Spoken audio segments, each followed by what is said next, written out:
हंस की भाषा नहीं लिखा हूँ, नई गजल सुनाता हूँ। हंस की भाषा नहीं लिखा हूँ, नई गजल सुनाता हूँ। कविता लिखने नहीं आती है, चीखें लिखते जाता हूँ।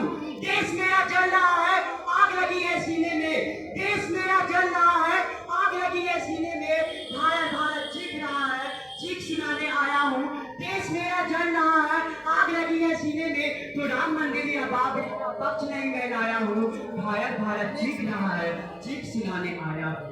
परम आदरणीय मुख्य अतिथि डायरेक्टर सर प्रधानाचार्य जी, दास प्रधानीय माननीय व्यक्ति एवं मेरे प्यारे भाइयों एवं बहनों एवं साथियों, आप सभी को 15 अगस्त की हार्दिक हार्दिक शुभकामनाएं। दोस्तों, मैं विशाल मणि वर्ल्ड थ्रूगेट से आप सभी को राष्ट्र प्रेम और देशभक्ति के विषय में आप सभी के सामने मैं अपना कुछ विचार साझा करना चाहूंगा। महोदय, हम अपनी जान को दुश्मन को अपनी जान कहते हैं। हम अपनी जान को दुश्मन को अपनी जान कहते हैं। मोहब्बत की इसी मिट्टी को हिंदुस्तान कहते हैं। मोहब्बत की इसी मिट्टी को हिंदुस्तान कहते हैं। जो दुनिया में सुनाई दे उसे कहते हैं खामोशी। जो दुनिया में सुनाई दे उसे कहते हैं खामोशी। जो आंखों में दिखाई दे उसे तूफान कहते हैं, उसे तूफान कहते हैं। महोदय, आजादी आजादी का असली महत्व वही समझ सकता है जिसने कभी गुलामी की हो। महोदय, हम तो सौभाग्यशाली है, हम तो सौभाग्यशाली है जो हमने स्वतंत्र भारत में जन्म लिया। यूं तो आजादी का लौ 1857 में ही जल चुकी थी। तब जाकर 15 अगस्त 1947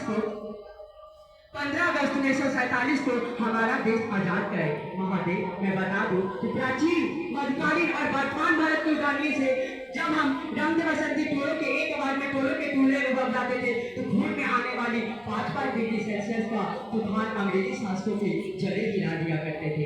महोदय, 62, 65 और 61 जैसे युद्धों में अपना सुहाग बलिदान कर देने वाली एक विधवा की औरत अपने घर की स्थिति देखकर यूं हो जाया करती थी कि प्यार भी भरपूर गया, प्यार भी भरपूर गया, मांग का सिंदूर गया, नन्ही नन्ही ननिहालों की लंगोटियां चली गई, छोटी छोटी बच्ची की चोटियां चली गई। अरे बाप की कमाई गई, भाई की पढ़ाई गई। ऐसा एक विस्फोट हुआ, पता ही चला नहीं। पूरे जिस्म की तो बोटियां चली गई, पूरे जिस्म की तो बोटियां चली गई। और आपके लिए एक आदमी मरा है साहब, मेरे घर की तो रोटियां ही चली गई, मेरे घर की तो रोटियां ही चली गई। महोदय, वाले हालात पैदा हो जाने के बावजूद भी एक माँ अपने बेटे को सड़क पर दुश्मनों की धज्जियां उड़ाने के लिए भेज दिया करते थे। उसे पत्र लिखा करती थी कि अम्मा ने पत्र लिखा है बड़े ही चाव से, अम्मा ने पत्र